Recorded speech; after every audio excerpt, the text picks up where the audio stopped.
Ce tracteur est une cause perdue, railla le directeur exécutif, riant devant tout le monde, alors que la perte dépassait les 800 000 € par jour. Entourée d'ingénieurs et de spécialistes, la jeune mécanicienne fut sommée de se taire, jusqu'à ce qu'elle lâche une phrase qui glaça tout le chantier. « Je sais exactement ce qui ne va pas. » Ils rirent. Il l'humilia. Mais quand elle ouvrit sa boîte à outils, personne n'était préparé à ce qui allait suivre. Abonnez-vous maintenant et préparez votre cœur, car cette histoire n'est pas ordinaire. Cette histoire est quelque chose de totalement nouveau et qui apportera une forte réflexion. Peut-être sympathiserez-vous avec notre mécanicienne, la jeune Camille, petite et travailleuse, qui vient de très loin, luttant contre tous ceux qui tentent de briser ses rêves et sa quête de meilleures conditions de vie. Parfois elle pleure, parfois elle pense à abandonner, mais toujours une petite flamme s'allume et elle continue. Même contre beaucoup, même avec des échecs et des erreurs, car personne n'est parfait.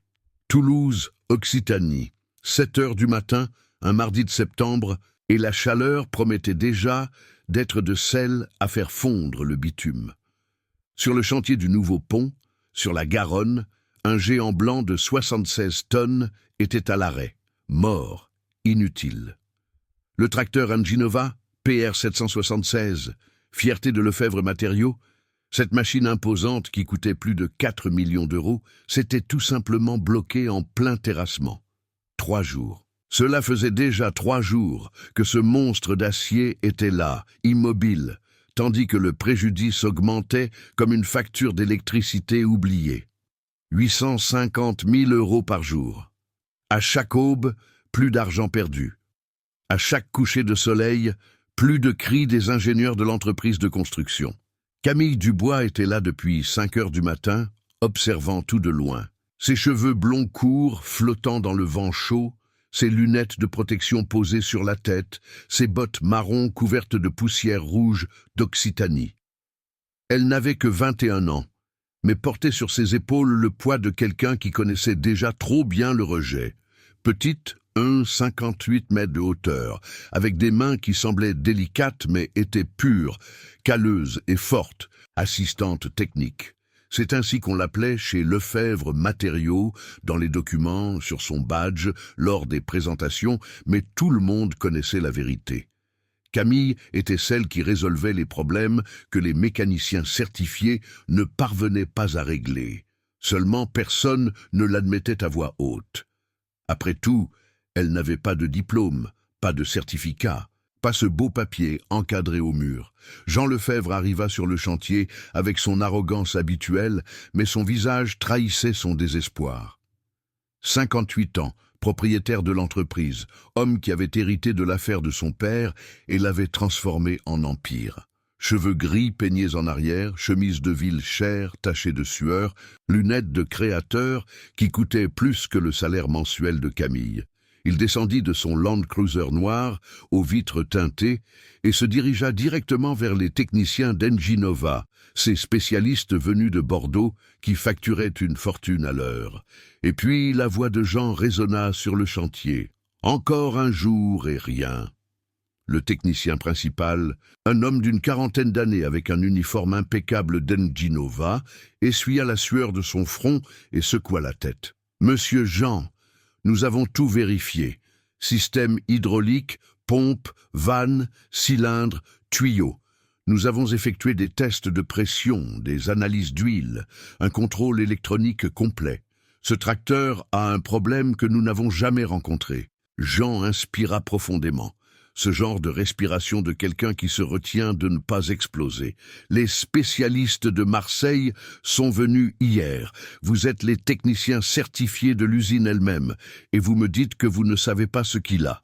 Monsieur, avec tout le respect que je vous dois, le technicien choisit ses mots avec soin. Ce PR 776 doit aller en Allemagne, à l'usine mère. C'est le seul moyen. Silence. Le genre de silence qui pèse, qui étouffe.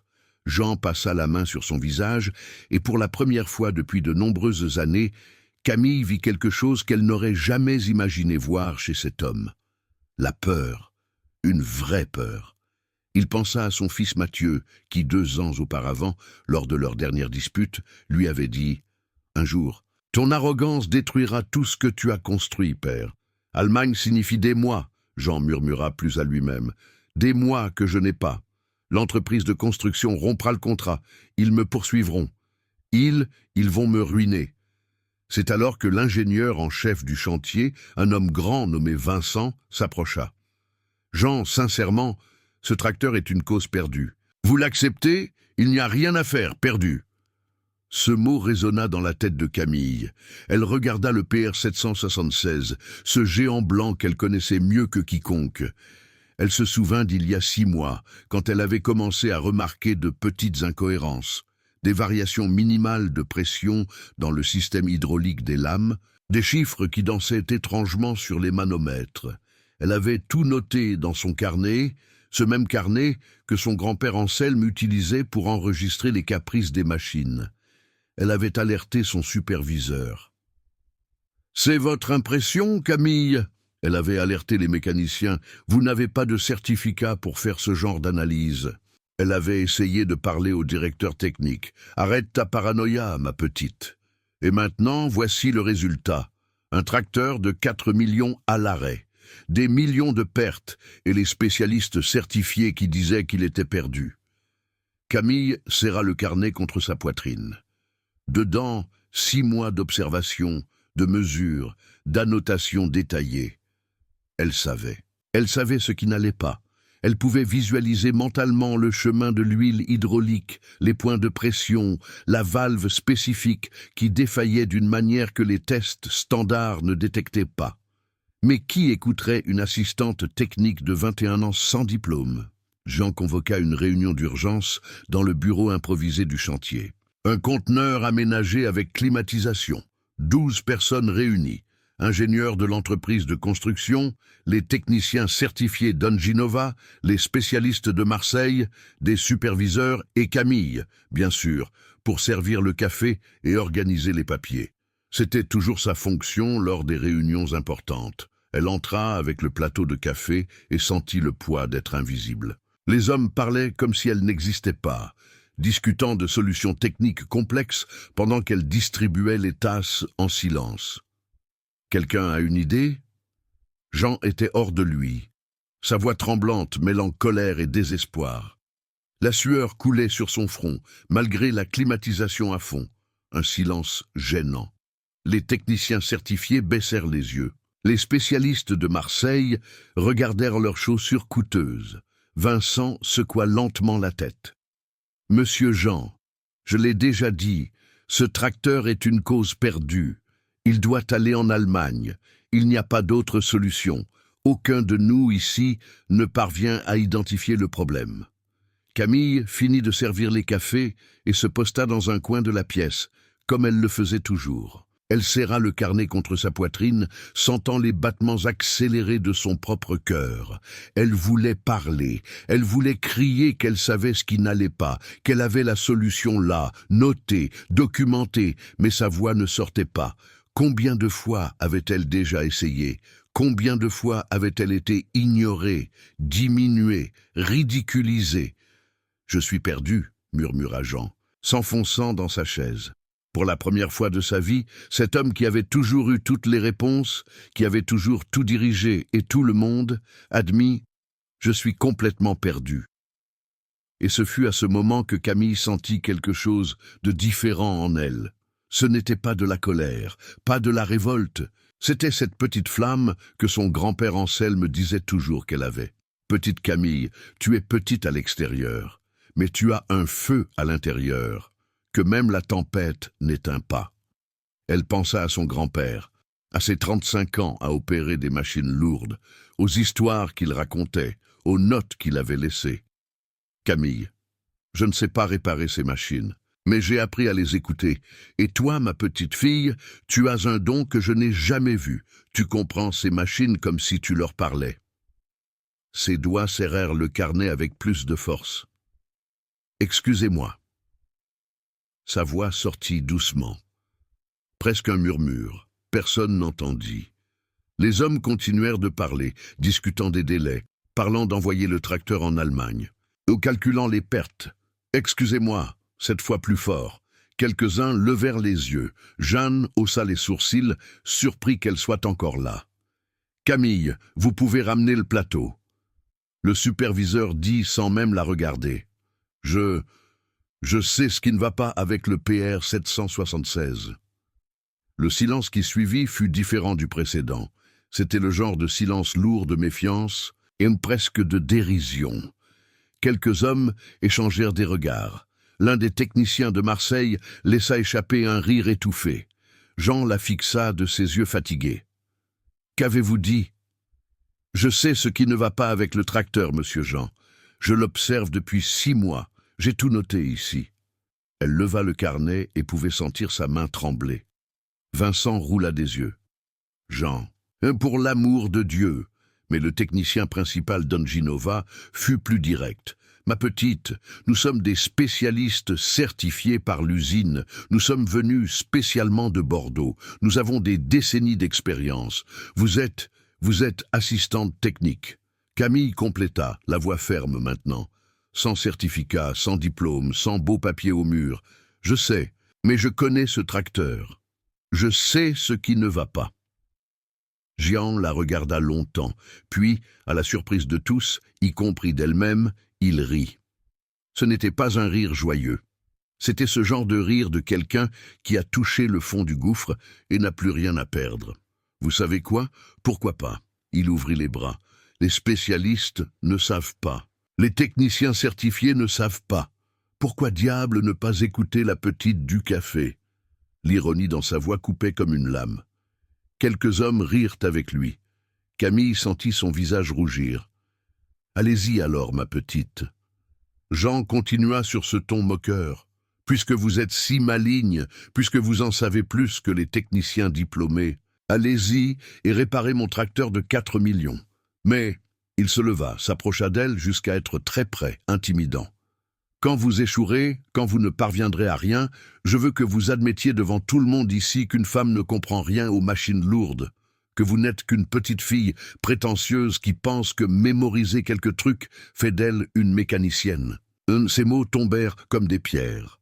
Camille déglutit difficilement. « Et si j'y arrive ?» Sa voix sortit plus ferme qu'elle ne s'y attendait. Jean esquissa ce sourire moqueur.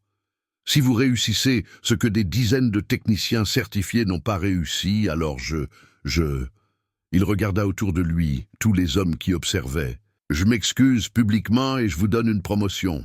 Mais cela n'arrivera pas, Camille, car ce tracteur est une cause perdue. Acte 2. Camille sortit de ce conteneur les jambes tremblantes, mais le carnet serré contre sa poitrine, comme si c'était la chose la plus précieuse au monde. Et c'était le cas, tout était là. 6 mois d'observation méticuleuse, de mesures qu'elle faisait en cachette quand personne ne regardait, d'annotations sur chaque comportement étrange de ce PR 676. Le soleil de midi à Toulouse était impitoyable. 53 degrés de température ressentie, disait-on. Camille marchait sur le chantier en sentant les regards de tous les ouvriers. La nouvelle s'était répandue comme une traînée de poudre. La fille du café va essayer de réparer l'Enginova. Certains la regardaient avec curiosité, d'autres avec pitié, la plupart avec ce sourire de « il faut que je le voie pour le croire ». En arrivant près du tracteur, elle s'arrêta et inspira profondément. 76 tonnes de machine à l'arrêt, un géant blanc qui semblait se moquer d'elle, disant « Tu penses vraiment y arriver ?»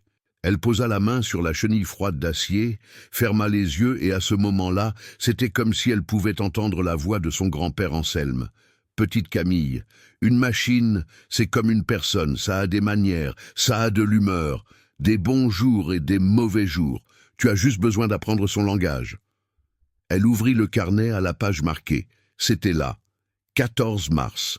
Et pression hydraulique du cylindre gauche de la lame, oscillant entre 2890 et 3100 PSI, alors qu'elle devrait rester stable à 3000 PSI, variation de 210 PSI en cycles irréguliers, ligne après ligne de mesure, graphique dessiné à la main, flèche indiquant des schémas et à la fin, encerclé 3 fois, valve régulatrice de flux VRF 340, présentant une usure asymétrique non détectable lors d'un test standard. Jean et toute la délégation sortirent du conteneur.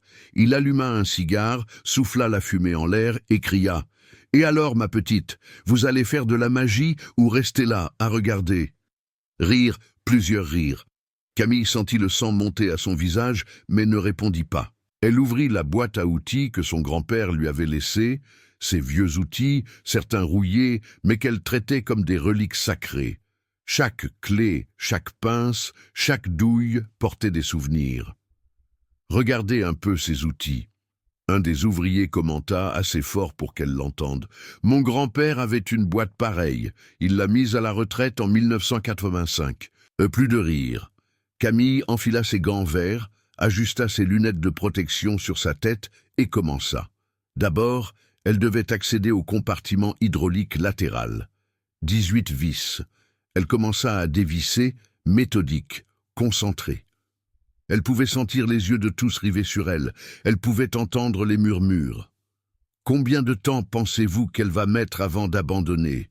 Vincent demanda au groupe, sans même essayer de baisser la voix. « Je lui donne une demi-heure, » répondit un des techniciens de Marseille. « Je pense moins. Quand elle verra qu'elle ne peut même pas ouvrir le panneau principal, ce sera fini. » Jean tira une autre bouffée de son cigare. « Laissez la petite jouer.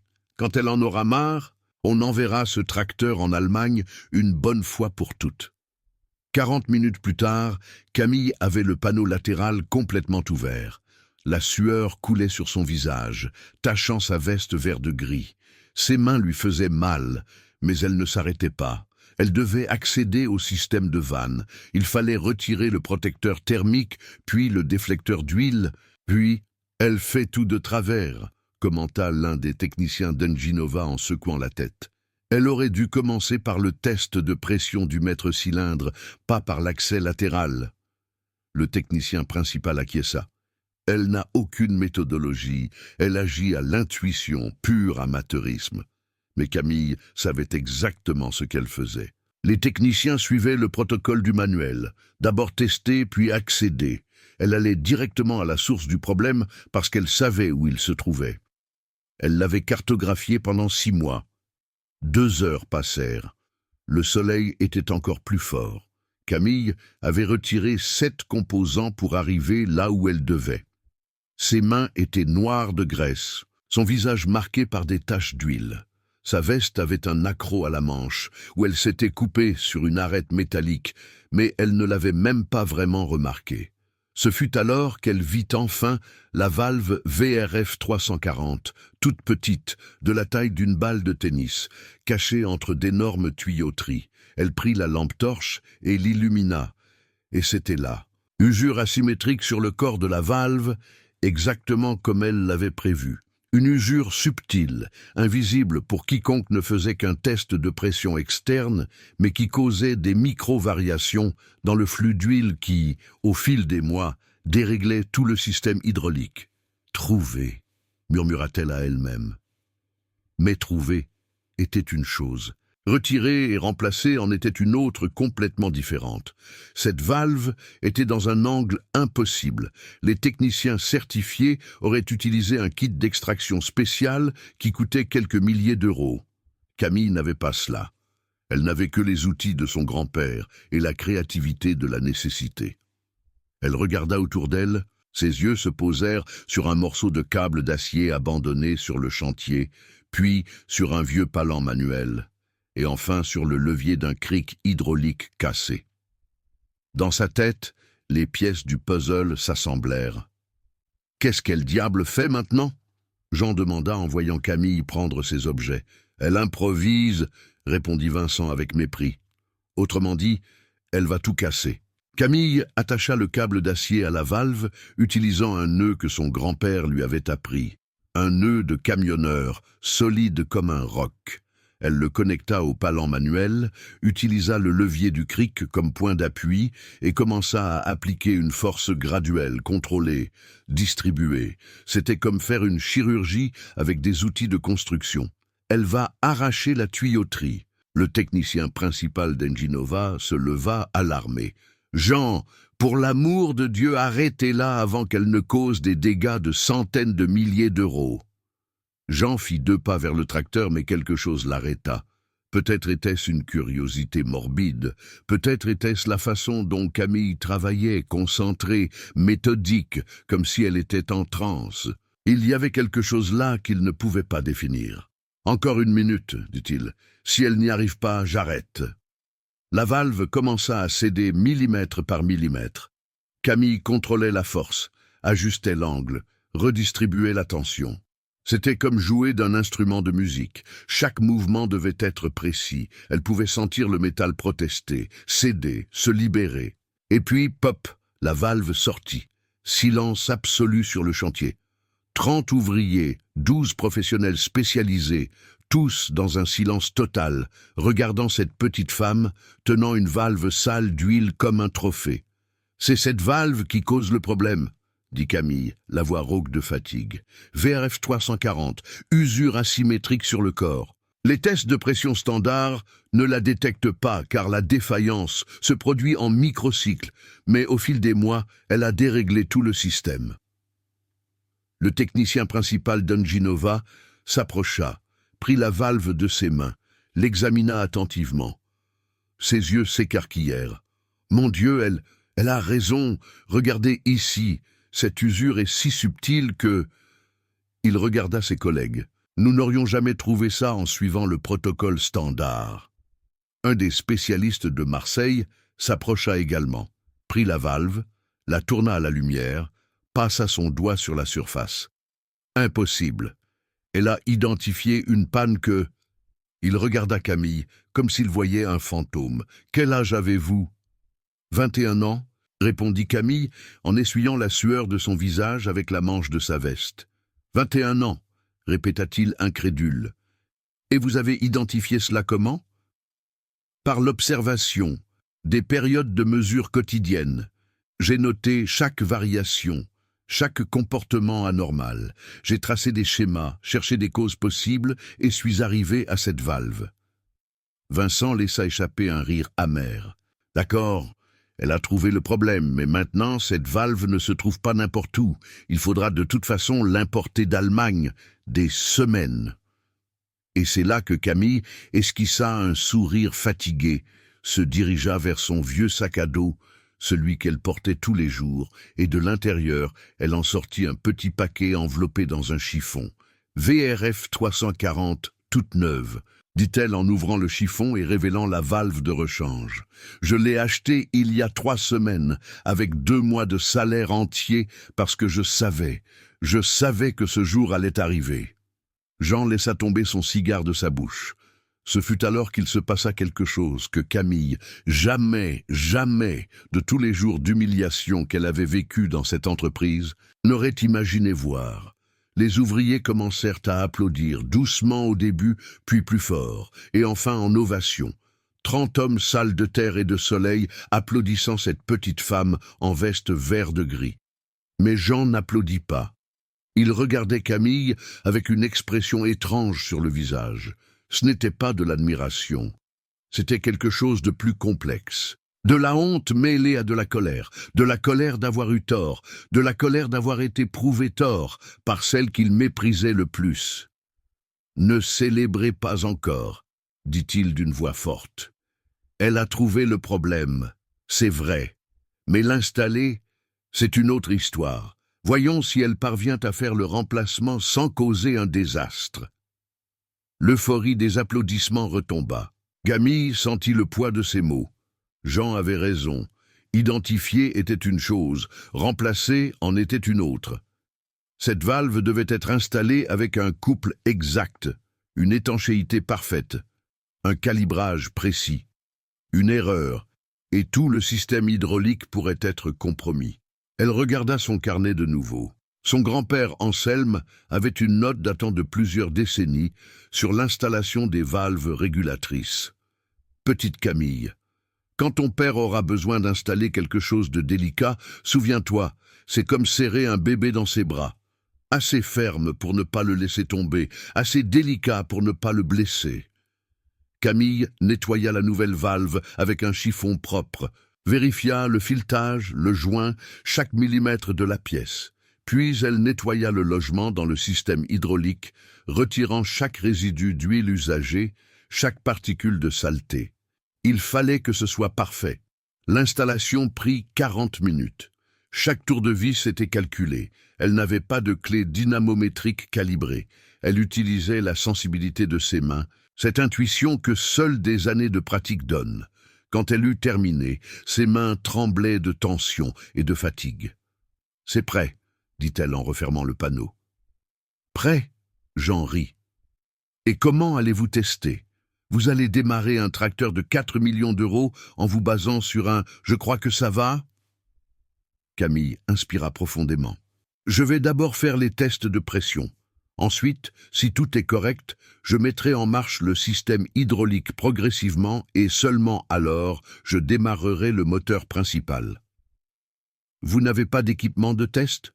Le technicien d'Enginova souligna « Notre équipement est programmé pour l'ancien système. Il ne fonctionnera pas maintenant. »« Je sais, » répondit Camille calmement. « C'est pourquoi je vais le faire à l'ancienne, comme mon grand-père me l'a appris. » Et elle commença, connecta des tuyaux auxiliaires, ouvrit et ferma des vannes dans une séquence spécifique, observa, écouta, sentit.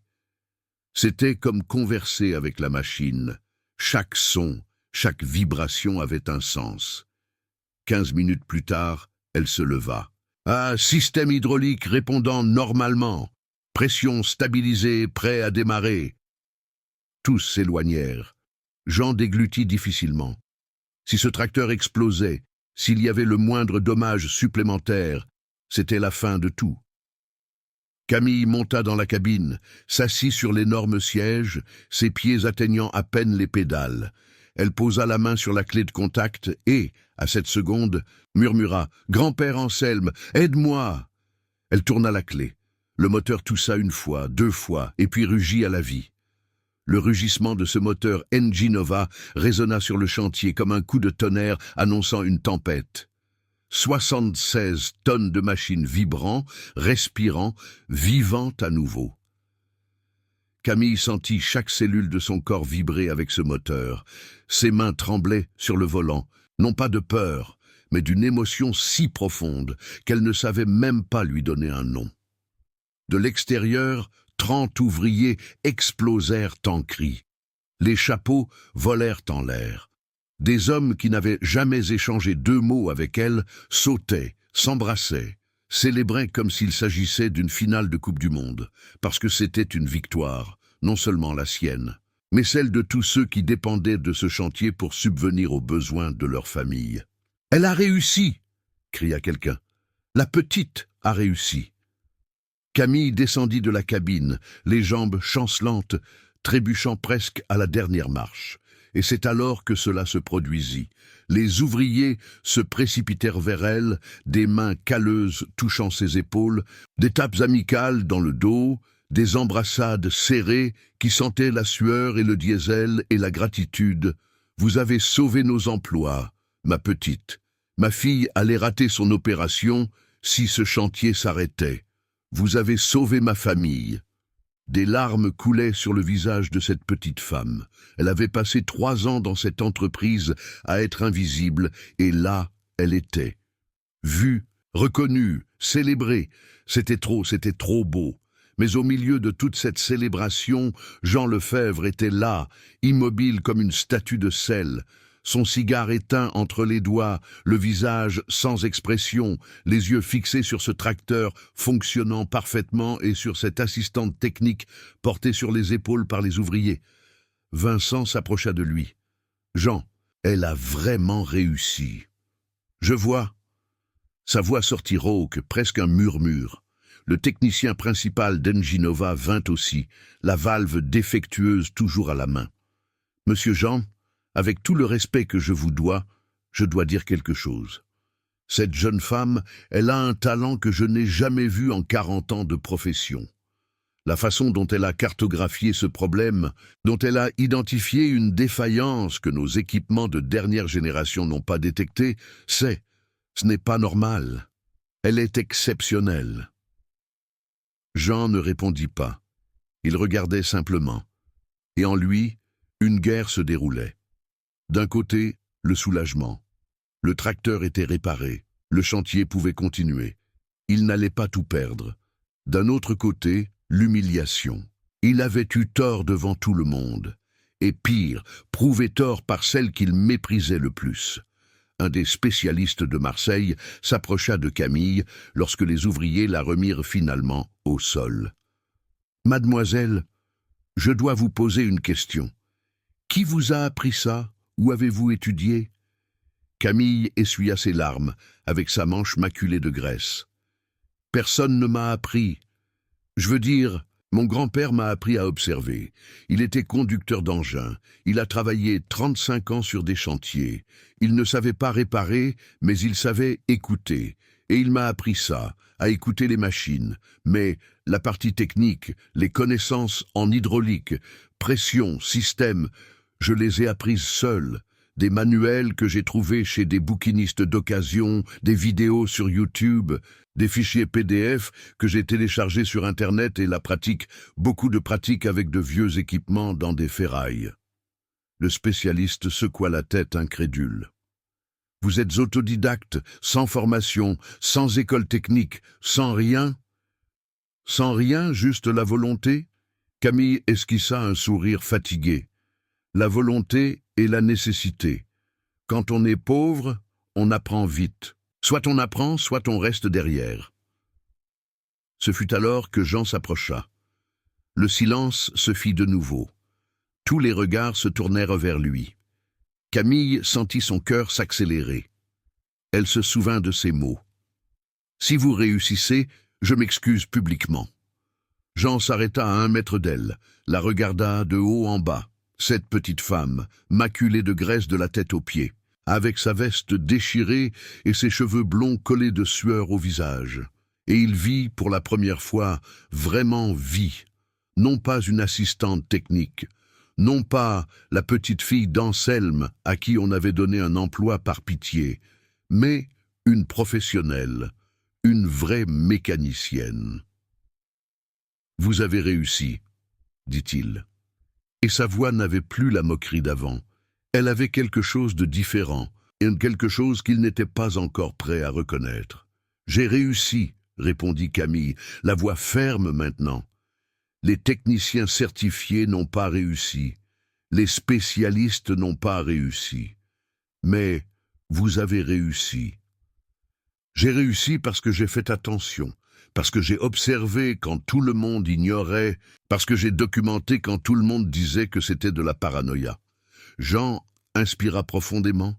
Il pouvait sentir tous les yeux rivés sur lui, les ouvriers, les ingénieurs, les techniciens, tous attendant.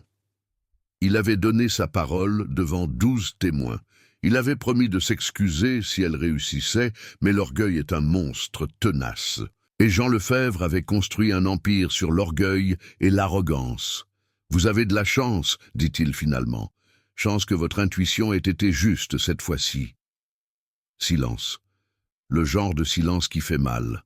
« Chance », répéta Camille, sentant quelque chose se briser en elle. « J'ai documenté pendant très longtemps. J'ai alerté 3 fois sur ce problème. J'ai étudié, j'ai recherché.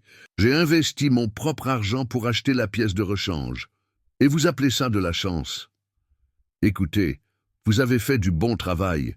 Je le reconnais, mais n'exagérons pas. Vous avez promis. » Sa voix explosa, la surprenant elle-même et tout le monde. Vous avez dit devant tout le monde, vous avez dit que si je réussissais, vous vous excuseriez et me donneriez une promotion, ou votre parole ne vaut rien. Jean sentit le sang lui monter au visage. « Vous n'allez pas me parler sur ce ton, ma petite. Mon nom est Camille, » cria-t-elle, et les larmes coulèrent de nouveau. Mais c'étaient des larmes de colère. « Maintenant, 3 ans à travailler ici, et vous ne savez même pas mon nom correctement. Vous m'appelez ma petite, la petite fille d'Anselme, mais je suis Camille Dubois, et je viens de sauver votre entreprise d'une perte de millions. » Vincent essaya d'intervenir. « Camille, calme-toi. Non. Elle se tourna vers lui aussi. Je ne vais pas me calmer. Combien de fois ai-je essayé de parler? Combien de fois ai-je alerté sur des problèmes et vous avez ignoré parce qu'une femme ne comprend rien aux machines? Combien de fois ai-je résolu des problèmes et vous avez pris le mérite? Elle se retourna vers Jean et même en étant si petite, à ce moment-là, elle semblait énorme. Savez-vous ce que c'est de travailler 3 ans dans un endroit où vous êtes invisible, où vos idées sont volées, votre travail est ignoré, vos alertes sont traitées comme de la paranoïa? Savez-vous ce que c'est de devoir prouver tous les jours que vous méritez d'être là, non pas par votre compétence, mais par votre genre? Jean ouvrit la bouche, mais rien ne sortit. J'ai sauvé votre tracteur, j'ai sauvé votre chantier, j'ai sauvé vos millions, continua Camille, la voix brisée. Et tout ce que je demande, c'est le minimum, le respect, la reconnaissance que vous teniez parole. Est-ce trop demandé? Le technicien d'Enginova fit un pas en avant. Monsieur Jean, puis-je dire quelque chose? Cette jeune femme a raison. Je suis dans cette profession depuis 40 ans. J'ai vu de bons mécaniciens, de mauvais mécaniciens. Et cette jeune femme ici, elle n'est pas bonne. Elle est exceptionnelle. Et si vous ne reconnaissez pas cela, vous n'êtes pas seulement arrogant, vous êtes stupide. Parce qu'un talent comme ça, on n'en trouve pas tous les jours. Un des ouvriers les plus âgés, un homme d'une 60aine d'années, s'approcha. Monsieur Jean, excusez-moi de m'immiscer, mais j'ai connu Anselme. J'ai travaillé avec lui sur 5 chantiers différents. C'était un homme honorable, travailleur, honnête, et sa la petite fille, Camille, elle a hérité de tout ce qu'il y avait de bon chez cet homme, y compris la dignité. Et la dignité ne s'incline devant l'arrogance de personne. Jean regarda autour de lui. Tous les regards étaient de désapprobation. Tous attendaient qu'il fasse ce qu'il fallait. Et ce fut à ce moment que quelque chose en lui se brisa, non pas complètement, mais se fissura. Il pensa à son fils Mathieu, à leur dernière conversation il y a 2 ans, quand Mathieu lui avait dit, les larmes aux yeux, « Père, vous êtes tellement occupé à être puissant que vous avez oublié d'être humain, et je ne veux pas devenir ça. Je ne veux pas devenir vous. » Jean avait perdu son fils à cause de l'orgueil. Il allait perdre le respect de tous à cause de l'orgueil aussi. Il regarda Camille, cette jeune femme de 21 ans, petite, maculée de graisse, les yeux rouges d'avoir tant pleuré, mais toujours debout, toujours ferme. Et il vit en elle quelque chose qu'il avait perdu depuis longtemps, le courage de lutter pour ce qui est juste, même quand le monde entier est contre vous. Vous avez raison. Les mots sortirent doucement, coûtant chaque syllabe. Vous avez raison. Et je... Il ferma les yeux, inspira profondément. J'avais tort. Camille cligna des yeux. Surprise. Je vous ai sous-estimé. Jean continua, la voix retrouvant de la fermeté. Je vous ai rabaissé. Je vous ai traité comme si vous n'étiez rien. Et vous venez de prouver que vous valez plus que tous les techniciens certifiés que j'ai fait venir ici. Vous, il la regarda dans les yeux, vous m'avez fait honte. Vous m'avez montré que je suis un vieil arrogant qui croit que le diplôme est tout. Il fit un pas en avant, tendit la main. Je m'excuse, Camille Dubois, vraiment. Vous méritiez le respect dès le premier jour où vous avez mis les pieds ici. Et j'étais trop petit pour voir cela. Camille regarda la main tendue, elle pouvait la voir trembler légèrement. Cet homme puissant, propriétaire d'un empire, tremblait. Et elle comprit. S'excuser était pour lui plus difficile que de résoudre n'importe quel problème mécanique. Elle lui serra la main. Les ouvriers explosèrent de nouveau en applaudissements, mais cette fois, c'était différent. C'était un applaudissement pour l'humanité, pour l'humilité, pour le courage d'admettre son erreur. Et concernant la promotion, dit Jean quand les applaudissements cessèrent, vous ne serez plus assistante technique. À partir d'aujourd'hui, vous êtes mécanicienne senior spécialisée avec le salaire correspondant et une demande. Je veux que vous formiez notre équipe, que vous leur enseigniez cette méthodologie d'observation et de prévention. Camille sentit ses jambes fléchir. « Monsieur, mais je n'ai pas de certificat, je n'ai pas... » « Vous avez mieux, » le technicien d'Enginova l'interrompit. « Vous avez un vrai talent, et aucun certificat au monde ne peut le donner. » Vincent s'approcha également, embarrassé. « Camille, je vous dois aussi des excuses. Combien de fois ai-je ignoré vos observations? Combien de fois ai-je ri quand vous essayez de parler? Il baissa la tête. « J'ai été un idiot, nous l'avons tous été. Nous avons vu une jeune femme et avons pensé qu'elle en savait moins, » admit l'un des ingénieurs. « Nous ne lui avons pas donné sa chance et avons failli le payer cher. » Camille essuya ses larmes avec le dos de sa main sale. « Je voulais juste que vous me voyiez, c'est tout, que vous me voyiez vraiment. »« Maintenant, nous voyons, » dit Jean. « Maintenant, tout le monde voit. » Et pour la première fois en 3 ans, Camille Dubois se sentit vue. Les heures qui suivirent ce moment de reconnaissance furent comme un réveil d'un rêve étrange. Camille était assise dans le réfectoire improvisé du chantier. Un conteneur aménagé avec des tables en plastique et des ventilateurs bruyants, quand Jean entra, portant 2 gamelles. « Puis-je m'asseoir » demanda-t-il. Et il y avait quelque chose d'étrange là-dedans. Le propriétaire de l'entreprise demandant la permission de s'asseoir avec une employée. « Bien sûr, Jean » répondit Camille, encore en train de tout digérer. Jean posa une des gamelles devant elle. « Vous n'avez rien mangé de la journée, 5 heures de travail sous ce soleil, vous devez vous nourrir. » Elle regarda la nourriture. Du riz, de la viande, une salade, des plats simples, mais à ce moment-là, cela ressemblait à un festin. Elle prit la fourchette avec des mains qui tremblaient encore légèrement de fatigue. Ils mangèrent en silence pendant quelques minutes, un silence étrange, inconfortable. C'était comme si aucun des deux ne savait exactement quoi dire maintenant que les masques étaient tombés. « Mon fils » commença Jean soudain, rompant le silence. « Mathieu, il a 32 ans, ingénieur civil diplômé de l'école polytechnique. Il a toujours été brillant.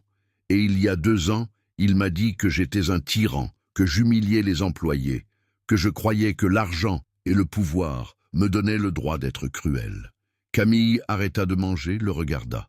« J'ai dit qu'il était faible, » continua Jean, la voix lourde, « et qu'il ne comprenait pas comment le monde réel fonctionne, que dans le bâtiment, il faut être dur, il faut imposer le respect, et il m'a regardé avec une tristesse si profonde et a dit « Père, il y a une différence entre imposer le respect et imposer la peur. Vous n'avez jamais appris cela. » Et il est parti.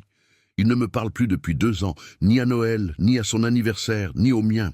Il remua sa nourriture sans manger. « Aujourd'hui, quand vous m'avez affronté là, devant tout le monde, savez-vous à quoi j'ai pensé? J'ai pensé à Mathieu, au courage qu'il a eu de m'affronter et à la lâcheté que j'ai eue de ne pas écouter. »« Et pourquoi me racontez-vous cela ?» demanda Camille doucement. « Parce que vous méritez de savoir. » Jean la regarda fixement.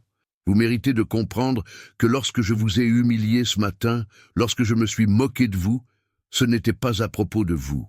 C'était à propos de moi, de mon arrogance, de ma peur d'avoir tort, de mon besoin maladif de toujours tout contrôler. » Il marqua une pause.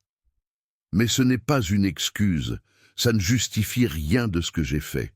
Et je dois changer avant de tout perdre pour de bon. » Camille ne savait pas quoi dire. Elle avait attendu beaucoup de choses de cet homme, de la colère, de la résistance, peut-être même une tentative de minimiser ce qui s'était passé, mais pas cela.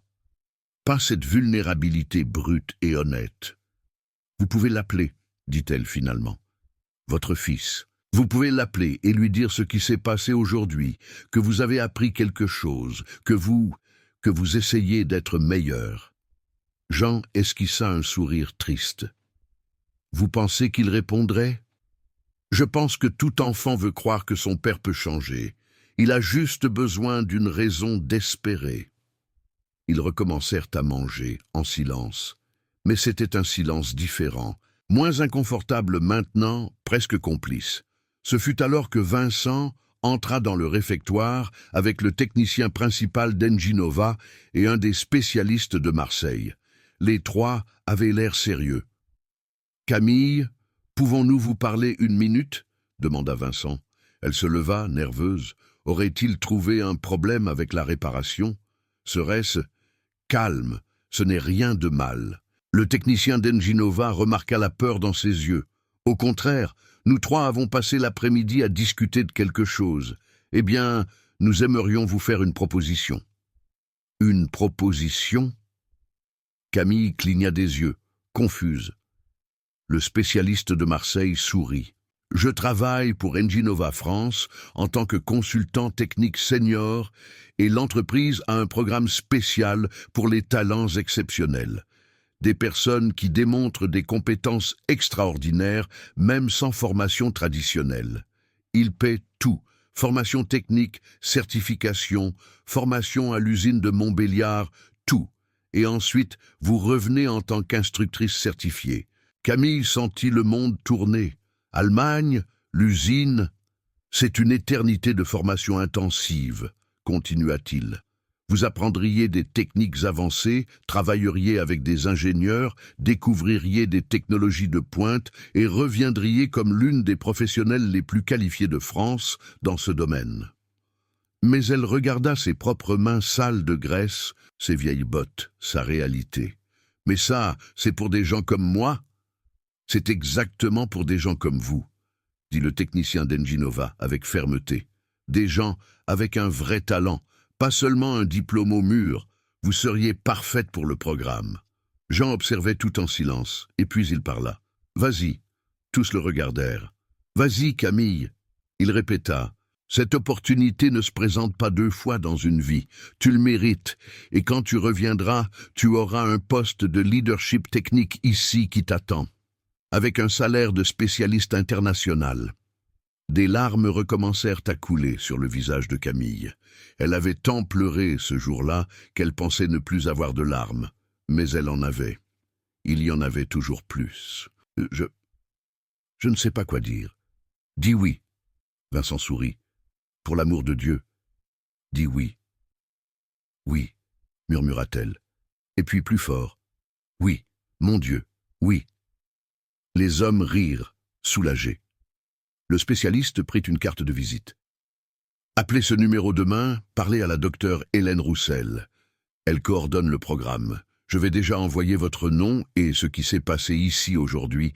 Elle sera impressionnée. » Quand ils partirent, Camille s'effondra sur la chaise, les jambes faibles.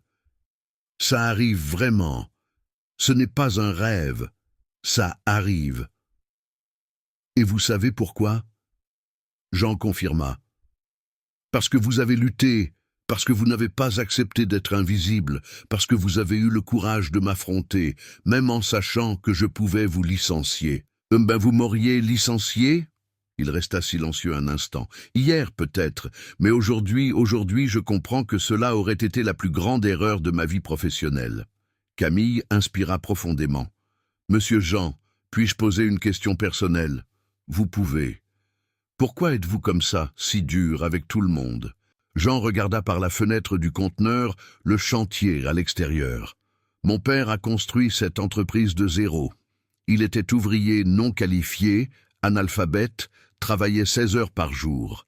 Il a économisé chaque centime pendant 20 ans jusqu'à acheter le premier tracteur d'occasion. Et quand il est mort, il m'a laissé cette entreprise avec une phrase « Jean, dans le monde de la construction, et soit tu domines, soit tu es dominé. Il n'y a pas de juste milieu. » Il marqua une pause. « J'ai passé ma vie entière à essayer d'honorer cette phrase, à essayer d'être plus fort, plus dur, plus implacable, pensant que c'était cela qui faisait qu'un homme était respecté. Mais j'ai perdu mon fils en chemin, et j'ai failli perdre mon entreprise par orgueil stupide. Il n'est pas trop tard, dit Camille. Pour votre fils, pour que vous soyez différent. Vous le pensez vraiment? J'ai grandi sans mère. Elle m'a abandonné quand j'avais 4 ans et j'ai passé toute ma vie à penser, si elle revenait, si elle s'excusait vraiment, je pardonnerais. Et savez-vous quelle est la réponse? Oui, Parce qu'on veut toujours croire que les gens peuvent changer. Toujours. Jean la regarda longtemps, puis fit quelque chose de complètement inattendu. Il prit son téléphone portable et composa un numéro. Il mit le haut-parleur, une fois, deux fois, trois. Camille retint sa respiration. « Allô ?» Une voix masculine répondit, méfiante. « Mathieu, » dit Jean, et sa voix était différente, plus douce, presque fragile. « C'est moi, ton père. » Silence de l'autre côté. « Je sais que tu ne veux pas me parler. Je sais que je ne mérite pas ton attention. Mais il s'est passé quelque chose aujourd'hui que je dois te raconter. Quelque chose qui m'a fait comprendre tout ce que tu as essayé de me dire il y a 2 ans. » « Père », la voix de Mathieu semblait fatiguée. « Ce n'est pas le moment. S'il te plaît, juste 2 minutes. Laisse-moi te raconter l'histoire d'une jeune femme nommée Camille Dubois, une mécanicienne de 21 ans, qui m'a donné aujourd'hui la plus grande leçon d'humilité de ma vie. » Et Jean raconta. Il raconta l'histoire du tracteur en panne, de Camille étant méprisée, d'elle prouvant qu'elle avait raison, de lui ayant dû s'excuser publiquement. Il raconta avec des détails, avec honnêteté, sans essayer de se faire passer pour une victime ou un héros. Quand il eut terminé, Mathieu resta silencieux de longues secondes. « Père, » dit-il finalement, et il y avait de l'émotion dans sa voix. « Vous vous êtes vraiment excusé ? Devant tout le monde, j'ai demandé pardon, et ce fut la chose la plus difficile et la plus juste que j'ai jamais faite de ma vie. Et cette jeune femme, elle a accepté, et m'a fait voir que je devais changer, que je devais être meilleur parce que sinon... » La voix de Jean faillit. « Sinon je mourrais seul, riche mais vide, puissant mais misérable. » Silence de nouveau. Et puis, « Père, je suis à Marseille en ce moment, mais à la fin du mois, je viendrai à Toulouse pour une consultation. On pourrait prendre un café. » Jean ferma les yeux et une larme coula. « J'adorerais, mon fils. J'adorerais beaucoup. » Quand il raccrocha, il resta à regarder son téléphone comme si c'était la chose la plus précieuse au monde. « Merci, » dit-il à Camille, la voix rauque. « Je n'ai rien fait. Vous avez tout fait. » Il corrigea. « Vous m'avez montré que le courage n'est pas d'être dur, c'est d'être honnête. C'est d'admettre quand on a tort. C'est de lutter pour ce qui est juste, même quand on a peur. » Il se leva. « Vous êtes jeune, Camille, mais vous êtes plus sage que bien des vieux. Y compris moi. » Il partit, laissant Camille seule dans le réfectoire. Elle regarda ses propres mains calleuses, sales, petites. Des mains qui avaient réparé un tracteur de 4 millions d'euros. Des mains qui avaient changé des vies, y compris la sienne. Elle prit son vieux téléphone portable, regarda la photo d'écran d'accueil, elle et son grand-père Anselme, prises avant qu'il ne meure, les deux souriant, lui avec la main sur son épaule. « Grand-père, » murmura-t-elle, « je crois que j'ai réussi, je crois que je vous ai rendu fier. » Et là, dans ce conteneur chaud et bruyant à Toulouse, Occitanie, Camille Dubois pleura pour la dernière fois ce jour-là, mais c'était de bonnes larmes. Des larmes de quelqu'un qui finalement, après si longtemps, se sentait vue, se sentait valorisée, se sentait suffisante. L'aéroport international de Toulouse était animé ce matin de juillet. Camille Dubois descendit de l'avion en provenance de Marseille. Une connexion d'un vol international de Lyon, avec un sac à dos sur le dos et une petite valise. Ses cheveux blonds, toujours coupés courts, mais maintenant avec une coupe plus moderne, professionnelle. Elle portait un blouson NG Nova, de ceux que seuls les employés et consultants certifiés reçoivent. Cela semblait une vie entière. Elle avait été en Allemagne pour se former à l'usine mère d'NG Nova, à Montbéliard. Puis un certain temps à voyager en France, donnant des formations, des conférences, des consultations. Elle avait vu des choses que la jeune femme de 21 ans de Toulouse n'aurait jamais imaginé voir. Des technologies de pointe, des systèmes hydrauliques qui semblaient magiques, des ingénieurs qui la traitaient d'égal, plus que d'égal, comme une référence. Et maintenant, elle rentrait chez elle. Dans la zone de débarquement, elle vit le groupe qui l'attendait. Jean était là et à côté de lui, son cœur fit un bond. Mathieu, les deux ensemble, père et fils, côte à côte. Jean avait maigri de quelques kilos. Il semblait plus jeune. Mathieu était grand, beau, avec des lunettes à monture moderne et un sourire sincère. « Bienvenue de retour. » Jean ouvrit les bras. Camille courut et se laissa embrasser. C'était étrange, mais bon. Cet homme qui l'avait humilié l'embrassait maintenant avec une affection paternelle véritable. « J'ai regretté cet endroit, » dit-elle. Et c'était vrai. L'Allemagne était incroyable, mais ce n'était pas chez elle.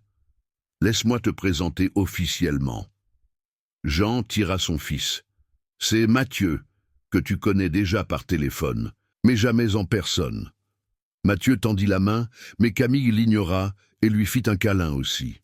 « Merci, » murmura-t-elle, « d'avoir donné une chance à votre père. »« Merci à vous, » répondit Mathieu, « de m'avoir rendu mon père. Le vrai père, pas ce personnage qu'il interprétait. » Et sur le chemin du chantier du pont, maintenant achevé et inauguré, Jean conduisait, tandis que Mathieu était à l'arrière et Camille à l'avant. Ils la mirent au courant de tout. « Le chantier a été terminé dans les délais sans plus de problème, » raconta Jean. « Ce PR 776 que vous avez réparé a parfaitement fonctionné tous ces mois. Il est devenu une sorte de légende parmi les ouvriers. Le tracteur que Camille a sauvé, il l'appelle. « Et l'entreprise ?» demanda-t-elle. « Elle a changé, » répondit Mathieu. « Papa a mis en place un programme de valorisation des talents internes. Peu importe si la personne a un diplôme ou non, si elle démontre des connaissances et des compétences, elle progresse. Nous avons déjà promu 5 employés qui n'avaient pas de certificat formel. Et en plus, ajouta Jean fier, nous avons créé le programme Talent du Bois. Chaque semestre, l'entreprise finance des formations techniques pour 3 employés qui démontrent un potentiel mais n'ont pas les moyens de payer.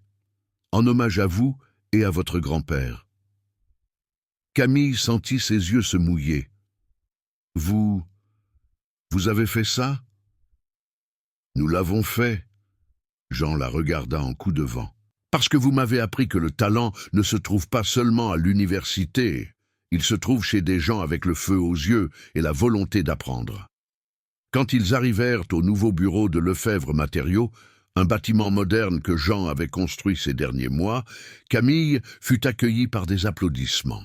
Les ouvriers qui avaient travaillé sur le chantier du pont étaient là, propres et habillés du dimanche. Vincent était là, maintenant promu directeur des opérations, les techniciens, les ingénieurs, les secrétaires, tous applaudissant. Mais ce qui fit vraiment pleurer Camille, ce fut de voir un énorme tableau sur le mur de la réception, une photo agrandie de ce jour-là, elle, petite, à côté du PR 776, maculé de graisse, avec ce sourire fatigué mais victorieux, et en dessous une plaque. Camille Dubois, la mécanicienne qui nous a appris que le talent se conquiert et que le courage n'a pas de taille. « Ça restera ici pour toujours, » dit Jean à côté d'elle, pour nous rappeler à tous le jour où nous avons appris l'humilité. Ils tinrent une réunion où Camille présenta tout ce qu'elle avait appris en Allemagne. C'étaient de nouvelles techniques, des méthodologies modernes, mais elle tint à parler de quelque chose de plus important. Chez Enginova, j'ai appris beaucoup de choses techniques, mais le plus important que j'ai appris, c'était lors d'une conversation avec le directeur de formation, un monsieur allemand de 68 ans nommé Marc, raconta-t-elle. J'étais impressionné par toute la technologie, par les équipements, et j'ai commenté. Ici, vous avez des ressources que nous n'avons pas en France. Et savez-vous ce qu'il a répondu? Tous étaient attentifs. Il a dit, Camille, la technologie, on l'achète, mais l'observation, la dédication, la passion pour ce que l'on fait, ça ne s'achète pas. Et vous avez cela. Beaucoup de nos jeunes ingénieurs ont tout l'équipement du monde, mais ils n'ont pas le regard. Vous avez le regard, et cela m'a fait comprendre quelque chose de fondamental. Elle marqua une pause, regardant chaque visage dans la pièce. Peu importe si vous avez le meilleur équipement, le diplôme le plus cher, le certificat le plus beau. Ce qui importe, c'est si vous vous souciez vraiment, si vous faites attention, si vous écoutez, que ce soit la machine ou les gens autour de vous. J'ai réparé ce tracteur parce que je l'ai écouté pendant très longtemps, parce que je m'en suis soucié. Vincent leva la main. Camille, je voudrais dire quelque chose publiquement.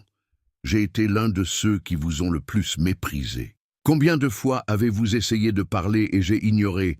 Combien de fois ai-je ri de vos observations? Et aujourd'hui, je suis dans cette position parce que j'ai appris de vous. J'ai appris à écouter les employés, à valoriser ceux qui travaillent vraiment. Alors, merci, et encore désolé. Moi aussi. Un ingénieur se leva.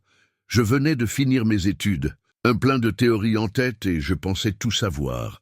Vous m'avez montré que le diplôme est important, mais que l'expérience et l'observation sont essentielles. Un par un. Plusieurs employés partagèrent comment ce jour, 10 mois auparavant, avait changé la façon dont ils travaillaient, dont ils traitaient leurs collègues, dont ils percevaient la compétence. Après la réunion, Jean emmena Camille visiter le projet spécial. C'était un nouvel espace dans l'entrepôt de l'entreprise, un atelier école. Ici, nous allons former des jeunes issus de communautés défavorisées, expliqua-t-il. Mécanique d'équipements lourds, hydraulique, systèmes électriques, cours de 6 mois gratuits avec bourse d'études, et vous serez la coordinatrice technique. Camille regarda autour d'elle, émue. Il y avait des établis neufs, des outils modernes, des équipements de formation et sur le mur plusieurs photos d'elle, de son grand-père Anselme, d'autres mécaniciens qui avaient marqué l'histoire. La première promotion commence le mois prochain, raconta Mathieu. 15 jeunes sélectionnés, la moitié sont des femmes. Nous y avons tenu. La moitié des femmes ?» répéta Camille, ayant du mal à y croire. « Vous avez ouvert des portes, dit Jean. Vous avez montré que c'est possible.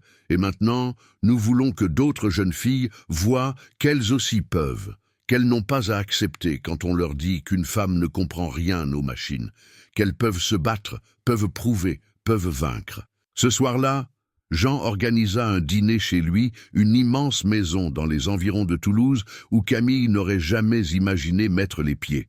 Mais elle était là, assise à table, avec Jean, Mathieu, et à sa surprise, l'épouse de Mathieu, Chloé, enceinte de 6 mois. « Vous allez être grand-père. » Camille sourit à Jean. « Oui, répondit-il, les yeux brillants. Et vous savez comment nous allons l'appeler? Parce que c'est une fille, Anselme Lefebvre, en hommage à votre grand-père, car c'est son histoire transmise à travers vous qui a sauvé ma famille. » Camille ne put retenir ses larmes. Il serait si heureux de savoir ça. « Vous pensez qu'il est fier ?» demanda Jean. « De là où il est, j'en suis sûr. » Elle essuya ses larmes. Il disait toujours que j'étais petite à l'extérieur, mais que j'avais un moteur puissant à l'intérieur. Et j'ai passé beaucoup de temps sans y croire. Jusqu'à ce jour, jusqu'au moment où j'ai décidé de ne plus être invisible. Mathieu leva son verre de jus. Un toast à Camille Dubois, la mécanicienne qui a réparé plus qu'un tracteur, qui a réparé des personnes, qui a réparé une famille. Tous levèrent leurs verres. Après le dîner, sur la véranda regardant le ciel étoilé de Toulouse, Jean et Camille conversèrent seuls. « Vous savez ce qui est drôle ?» dit-il. « J'ai construit un empire, j'ai gagné des millions, j'avais du pouvoir sur des centaines d'employés, mais j'étais vide, complètement vide, jusqu'à ce qu'une jeune femme de 21 ans me montre que je n'étais rien de ce que je pensais être. »« Vous n'étiez pas vide, » corrigea Camille. Vous aviez juste oublié qui vous étiez vraiment, le fils de cet homme travailleur, honnête, qui a tout construit de zéro. Ce type était toujours là, il avait juste besoin de se souvenir.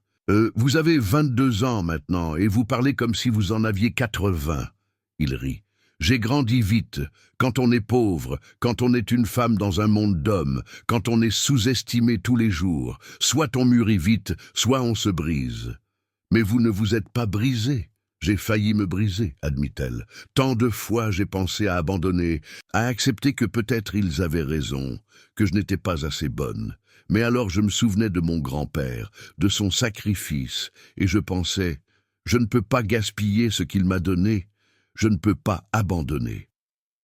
Jean resta silencieux un instant.